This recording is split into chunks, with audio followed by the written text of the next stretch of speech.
That's so meta. What about that is meta? It's about other stuff. Like Foghorn Leghorn is a chicken, and he's confused by KFC. You know, meta. You mean how it pulls references about other things into itself? Yeah. Then comments ironically about those references. Yeah, that's meta. Yeah, that's really not meta. Yeah, it is. If it's not meta, then what is it? Referential. It's just referential. Probably falls into the category of postmodernism. Oh, well, postmodernism is totally meta. Still not meta. Postmodernism isn't meta either. Meta stuff can fall into postmodernism, but that's not even a reasonable measure of postmodernism. You can have things that are meta that fall into a traditional story structure. You know what? I'm going to start at the beginning. Is that alright? Alright. You know the definition of meta? Nope. Not at all? Not even a little bit. Yet there you go, just throwing it about like you own it. Meta is an old Greek prefix that means among. Usually it signifies a type of context as well and implies to be to the side. What about metamorph? Well, let's see. Meta means to be among, and morph means to change. So it means to be among or in the process of change. What about metaphysics? Now you're just messing around and I don't have time for this. Do you want to know how to stop using the term meta incorrectly or not? Is that really an option? Nope.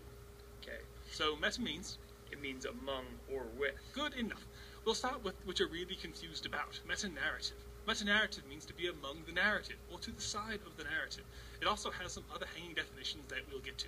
Basically, the meta-narrative that something lives inside of is the context for that object. So let's say we're dealing with a story of some kind. The meta-narrative is the context for that story on the large scale. A book like The Sun Also Rises by Hemingway makes more sense if you look at the meta-narrative. So all the drinking isn't meta? No. Or the bullfighting? Also, no. In that case, the bullfighting is a form of simile. Fighting a bull is like going to war. Similes are meta. Still no. The actual meta-narrative around The Sun Also Rises is that post-World War I and the Lost Generation. Understand that the story takes place within that context, and it becomes easier to understand the themes, and the way the world is supposed to be structured. So that's meta. Still not in the way you're throwing the term around. See here, the meta-narrative provides context for understanding the story and filling in any of the gaps. That's just stupid.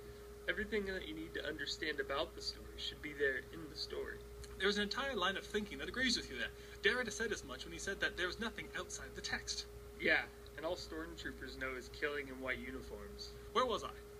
Context. Right. Now, if you wanted to get meta in the way you're thinking, it would be meta if The Sun Also Rises talked about being a journalist, since Hemingway was a journalist and so was his main character Jake Barnes. So that's meta? No, but it would be if the story was built around that, but it's mentioned only in passing. It's a cute fact, and that's about it. On the other hand, if the story had more elements about the life of actually being a journalist, and commented on those facts, then it would be meta. Now I'm confused. What I mean is that something is meta when it's actively commenting on the meta-narrative that it exists in. So references and stuff like that. Yes? No? I mean, if it's referencing something that is outside of itself, it's just being referential. I mean to say that to be meta, it has to be reflexive of its own context. I see. So commenting about how this is shot all crappy and the lighting sucks is meta? Yeah. Or that you're a mouse shaped like another mouse? I think we get the point. Or that I'm covered in the iconography of two different evil empires. Can I finish? I think so. You're saying that meta things comment on the things that they are among. Yeah, that's right. Okay then, smart guy. Who gets to pick the meta-narrative? Like, who gets to decide how big it is? Nobody, which is the messed up part. So, the meta-narrative is everything, everywhere. That doesn't make any sense. Well, not when you say it like that. Let's get postmodern for a moment. Done. That was quick. Right then. It's easy to think of the meta-narrative being almost synonymous with culture. But as we both know, there's no single culture, yeah? Okay. Different places have different cultures and subcultures, and these are built up around shared interest. These are unique, and over time, the specific history of these creates a meta-narrative for the group. So there are lots of meta-narratives. Yep. It all depends on where you want to look. So let me get this straight. If modernist stuff wants to be meta, it needs to talk about the largest of the meta-narratives, because modernists try and stick things into the largest possible genre boxes. I would think so.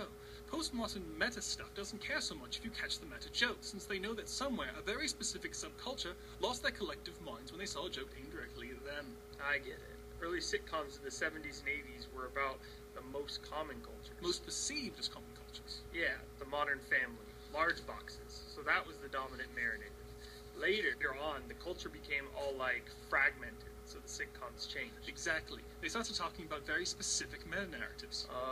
So talking about the things outside of your own specific narrative isn't being meta. It's just pulling a reference. Like, Community had a thing where their show creator got fired, and then rehired after missing a season. The tone of the writing was slightly different. That in turn referenced by the characters in the show who call the entire period the Gaslit Year. So the characters are referencing the meta-narrative of the show that they are in, which is... Totally meta. bingo. Oh, I see. Calling references in and of itself isn't meta. But it is postmodern. If you pull references, you can splice genres together, which is very postmodern. But it hasn't even gotten weird yet. So, we were being accidentally insightful when you asked about who controls meta-narrative. Good job, you. Seriously? Not really, no. Anyway, another way to look at meta-narrative is to think about everything everywhere all the time. It's a big thing, and different thinkers try to define what it all means. The big ideas, I mean. So, an example of a meta-narrative is something like capitalism, or Marxism, or heck, even postmodernism. They're ideas that ideas live in. They make context for things to work out. You know? Sure. The thing is that there's a sort of thought that if you can control the meta-narrative in some way, you can more or less try to control the context of the people that live in the culture. Take school, for example. The meta-narrative is that you do well, you'll eventually graduate and get a good job. It's good for you. People buy into that idea. Or they might all be convinced that the world's going to blow up and they should drink the poison Kool-Aid. Exactly. That's some 1984 stuff right there. Sometimes, if it's a meta-narrative in some way informs the narratives and ideas that live inside of it, it can spin those ideas possibly towards something ideological.